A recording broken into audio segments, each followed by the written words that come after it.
Make sure you guys hit the subscribe button if you guys are enjoying the content that we're throwing up. And make sure you guys hit the like button if you enjoy the video. And yeah, let's begin. Okay, so the second video that we did on Invincible actually did pretty well, or relatively speaking, right? Like, I usually use 100,000 views as a litmus test or really as kind of like a benchmark to determine whether or not a video performs well, right? If it breaks 100,000 views, we do it again, right? If it doesn't, well, we maybe try a different version of it, or we just kind of drop it, right? It sort of depends. I know it's a high number, but if you're a YouTuber, that's how you grow your channel. Would you guys believe me if I told you that with this video, it'll be the end of season 1 in the TV show, right?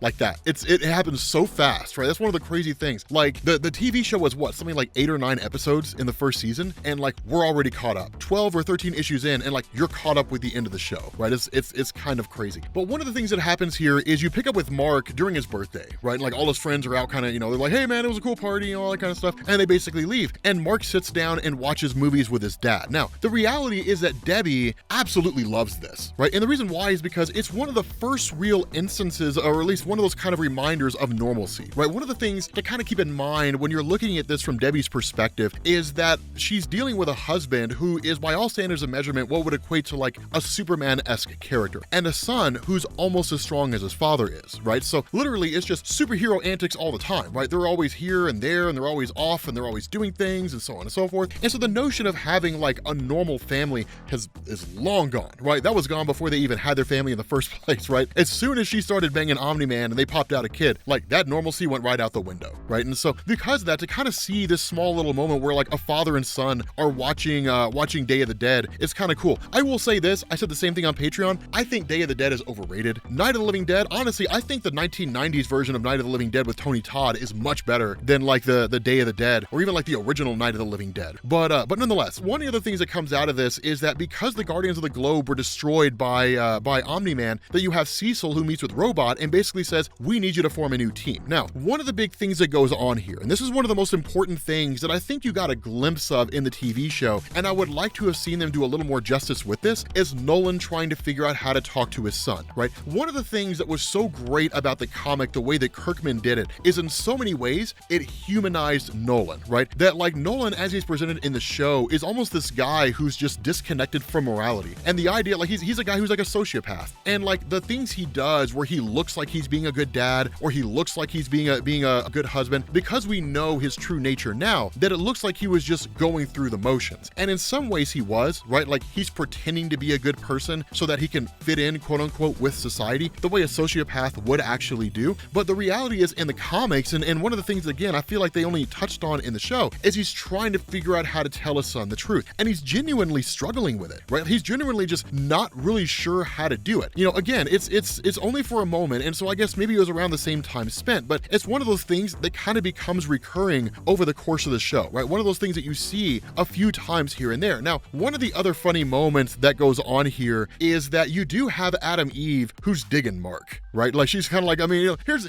the thing, man, right? Like she's about Mark, right? I mean, we all kind of know, right? She's kind of like, hey, like I'm gonna do the girl thing and play hard to get, right? Which is kind of a hassle, but like, she's like, I'm gonna do that stuff where I'm not gonna make it easy for you, so on and so forth. I'm not gonna tell you what I'm thinking, right? I'm just gonna hope you get it right when you assume. Like it's one of those weird things. But when you have this kind of shared moment between the two of them where they destroy like this crazy lizard group, which is kind of funny, but when you have this shared moment where they're kind of talking about superhero escapades and how they work well together as a team, Robot comes by and is like, hey guys, I'm doing auditions for a new Guardians of the Globe.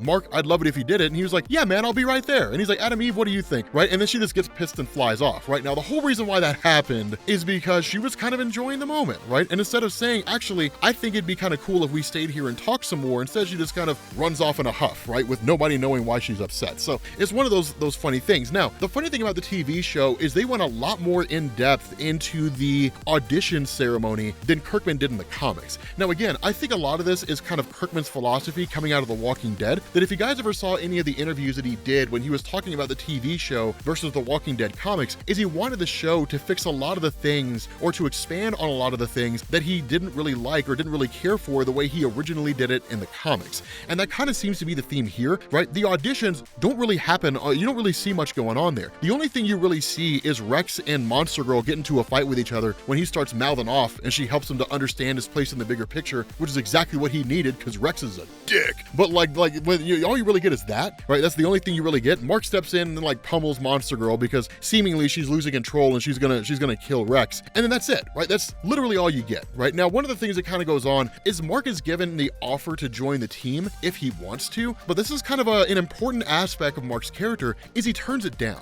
One of the big differences between Mark and Nolan is that Nolan took on the role of becoming the world's superhero because it was the easiest way to gain the trust of humanity, right? To make it easier and more malleable for him to basically invade the world, right? To actually conquer the world, or at least to set the stage for the Viltrumites to invade the world and conquer it. That's one of the reasons why he kind of took that role unto himself. I imagine there also might be a little bit of narcissism involved in there, but for Mark, he's a far more humble person than his father is, right? Partially seemingly because of his upbringing, but also because of the people that he spends time with and the friends that he has. And so that's why he kind of prioritizes everything else that he has going on over the notion of like being a superhero and part of the Guardians of the Globe. So ultimately you end up getting Duplicate, Shrinking Ray, Monster Girl, Black Samson, and Rexplode as the official roster of the team, with Mark kind of having an open slot to join up whenever he's ready. Now, one of the other things that kind of happens here, and this is kind of an important moment that'll become significant much later on in the comics, is when Adam Eve shows up and then sees Mark kissing Amber, right? It's not a super significant moment, it's a relatively small moment, but it's kind of important nonetheless, right? And so what you end up doing here is basically transitioning to essentially the arrival of the Immortal. Now, the Immortal had basically been brought back by the Mauler twins. Of course, the idea was that he'd been dug up by a couple of kids, and then the Mauler twins essentially stepped in with the purpose of bringing the Immortal back, and that's kind of the nature of his character, that so long as the Immortal's head is reattached to his body, that he can be reanimated, right? He can come back. We don't really know much about his history beyond that. We don't know the exact way in which he gained his powers. We simply just know that he has them, but it is kind of an important little tidbit here, because what you end up having is the Immortal kind of, initially the Mauler twins looking to use the Immortal for their own ends and planting like a mind control device. It doesn't work, right? Immortal wakes up seemingly,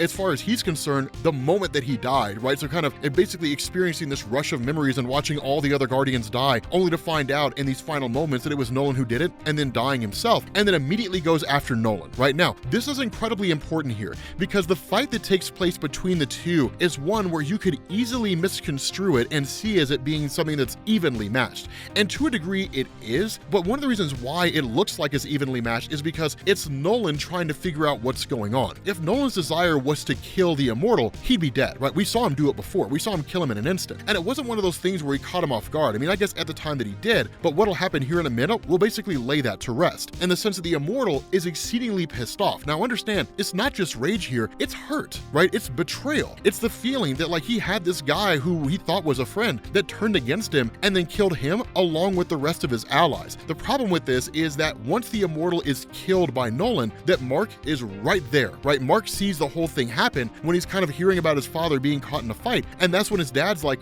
we need to talk, right? We need to have a conversation here. And that's the important thing, is because what you get is this full-on origin of the Viltrumites, right? Or at least most of the origin of the Viltrumites. Now, most of this you guys already know just from watching the TV show, right? That the Viltrumites themselves essentially turned into like a planet-conquering race. And so it wasn't one of these things where they would go to a planet, wholesale slaughter it, and then they would call it conquered. Instead, they would go there and then they would basically expand their empire. And they would give people a choice, right? Either you serve us or we will destroy you. Those individuals who rebelled and who refused to bend the knee to the Viltrumites were eradicated, right? They were wiped out. Those individuals who chose to bend the knee would be brought into the Viltrum Empire, right? And so ultimately what you ended up having is Nolan, who ended up becoming a part of the group that would actually go out and conquer these various worlds, right? Now, a lot of this was really predicated on the lifespan of the Viltrumite race, right? Because they lived for so incredibly long, why not use that lifespan to start conquering worlds, right? In a more efficient way, to infiltrate those worlds, as opposed opposed to like sending the entirety of the Viltrumite race into a world and then forcing that world to bend the knee or eradicating everybody who doesn't, then why not just go there and infiltrate those worlds? Now, it also made a lot more sense because there aren't that many Viltrumites left. And so why put all your eggs in one basket, right? Diversify your stocks.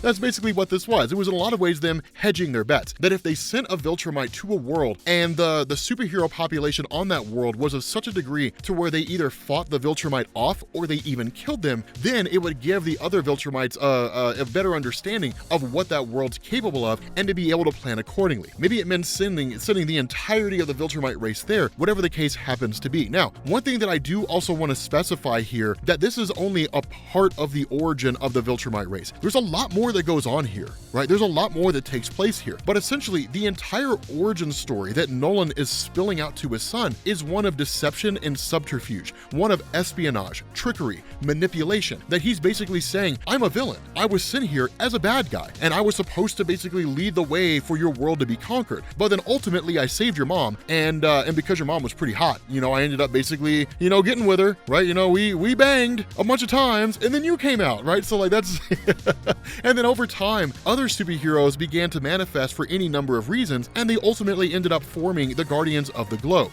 But regardless of how it was sliced, no matter how this origin is told here, the entire thing was predicated on the idea, on the notion that Nolan was sent to infiltrate the world and to basically set the stage for it to be conquered. But something changed, right? Things switched. And what ended up switching here is Nolan fell in love. And Nolan began to realize that, what it means to have a meaningful life. I mean, up to this point, he was a hammer, right? So everything was a nail. But then suddenly he was kind of woken up to this idea that there's something bigger out there than just arbitrarily conquering various worlds in the name of some empire and not giving it any real credible thought. By having a child, by having a wife, having a family, he found a greater meaning in his life. He found value in his life. And that's one of the things that he kind of hit on, is that even when he was serving as part of the Viltrumite race, he always kind of felt like something was missing, something was off. There was a kind of hole in him that he couldn't quite fill. But despite what he's gained, and despite the life that he has now, and the love that he feels for his wife, and the love that he feels for his son, at the end of the day, he still holds true to his Viltrumite convictions. And the one thing that really keeps him separated from being able to truly connect with his wife and turncoat against the Viltrumite Empire in favor of his family is his longevity. That because of how old he is, and because of how long his life will be, at the end of the day, no relationship that he believes he has will ever truly be meaningful, because in the end, he will always outlive everything. Now, if I'm a betting man here, I think this is just a defense mechanism, right? And it's one of the things that I think will prove to be true as you get further and further into the story.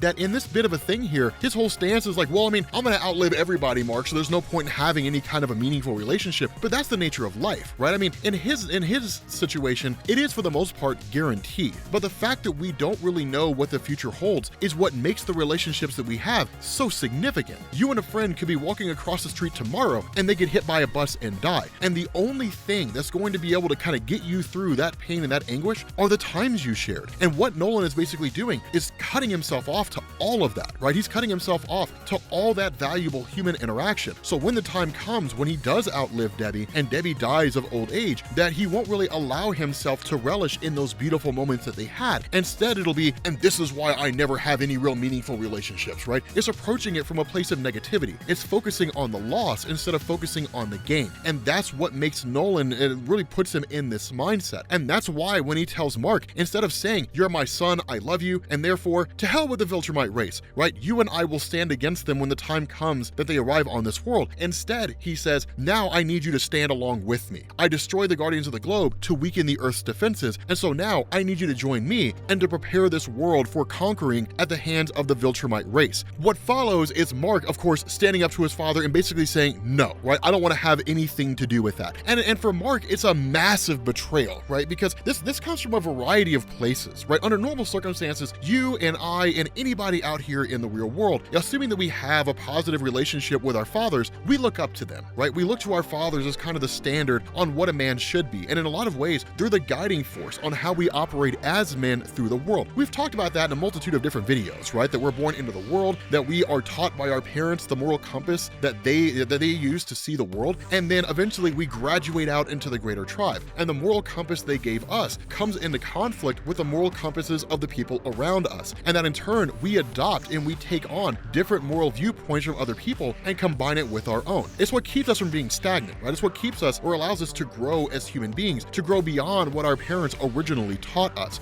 For Mark, his experiences over the course of his life have taught him his father is an admirable man, that his father is a great man. His father is a champion of the world. His father is a great man, even just on a personal level. And now he's being confronted with the fact that secretly all of it is a lie, right? His father's a terrible person. His father's a villain. He was sent here for to conquer the world. And now he wants his son to conquer the world too. That he's telling him none of his relationships matter. That none of Nolan's relationships with his friends, with his allies, even with his own wife, none of them are relevant. That Debbie's some kind of a pet, right? She's just a thing that's there. And a time will come when she will die and Nolan will not really care all that much because again, he focuses on the loss instead of on the gain. Mark refuses to accept that, right? That in the end, he sees himself as a human. He sees himself as a champion, a true champion of the people. And ultimately, in the end, he says like, this is my world, right? This is my home. These are my friends, and I'm not going to let you destroy any of it. And ultimately, Mark gets into a conflict with his father. Now, here's the thing. What follows is probably one of the most spectacular ass whoopings in the history of comic books. And I don't think that the TV show did it justice. It really, really, really did. It was amazing because literally, like his father sends him pummeling into the building. This entire building collapses and all the people inside of it die. And he's like, this is like,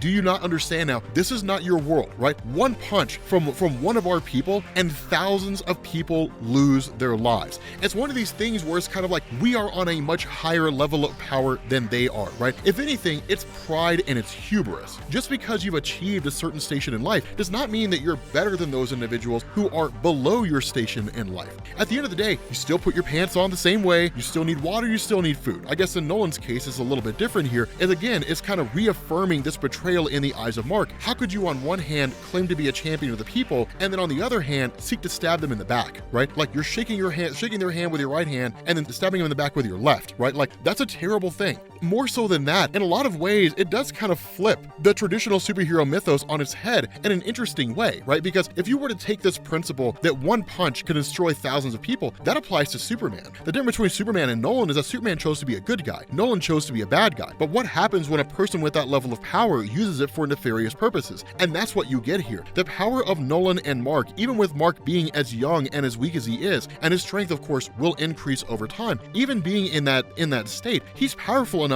to level cities, and there's really nothing anybody can do here to stop him. And that's what's kind of nuts about this, is because one of the things to notice here is the fight between Mark and the fight between Nolan is a lot more drawn out here in the comic than it is in the show. In the show, it's a huge conflict, right? And you've got Debbie watching everything unfold when she was taken to a command center by Cecil, hearing everything it is that Nolan's saying and all that kind of stuff. But the fight's pretty intense, right? Mark is just getting wrecked. Now, one of the big differences here, and this is a huge thing to focus on here, it's a huge thing to understand. Despite all the experience Mark has in being a superhero, he is still woefully unprepared. And the reason why is because Nolan, if you notice, is not really fighting with emotion. He's not fighting out of anger. He's not fighting out of wrath. Mark is. His emotions are getting the better of him. And when you fight in an emotional state, you're almost guaranteed to lose, unless you're just that much better than your opponent. But Mark is not. Mark is not that much better than Omni-Man. Instead, he's getting absolutely decimated because he's letting his emotions get the better of him. And so again, like that's when Nolan, even himself, starts to become emotional, screaming at his son, like, why do you resist, right? Like, why do you fight on behalf of these people whose lives don't matter, right? Like, these people's lives will be a blink of an eye in comparison to your life.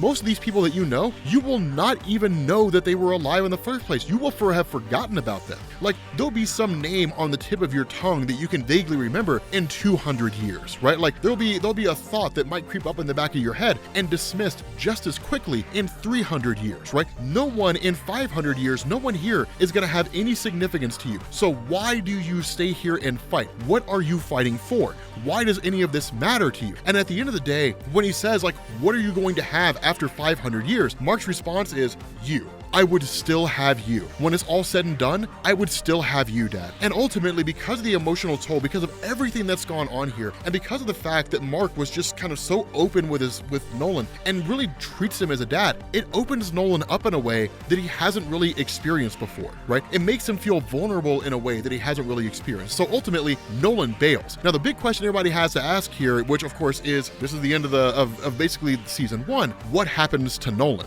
Where does Nolan go? Where does where does all this end up taking off to? Like, how does all this come together? Well, we will find out at a future point in time. With that being said, guys, we're gonna bring this video to an end. If you are new here to Comics Explained, make sure you guys hit the sub button to become part of the Rob Corps. If you guys enjoy this video, make sure you drop a like, and I will catch you all later. Peace.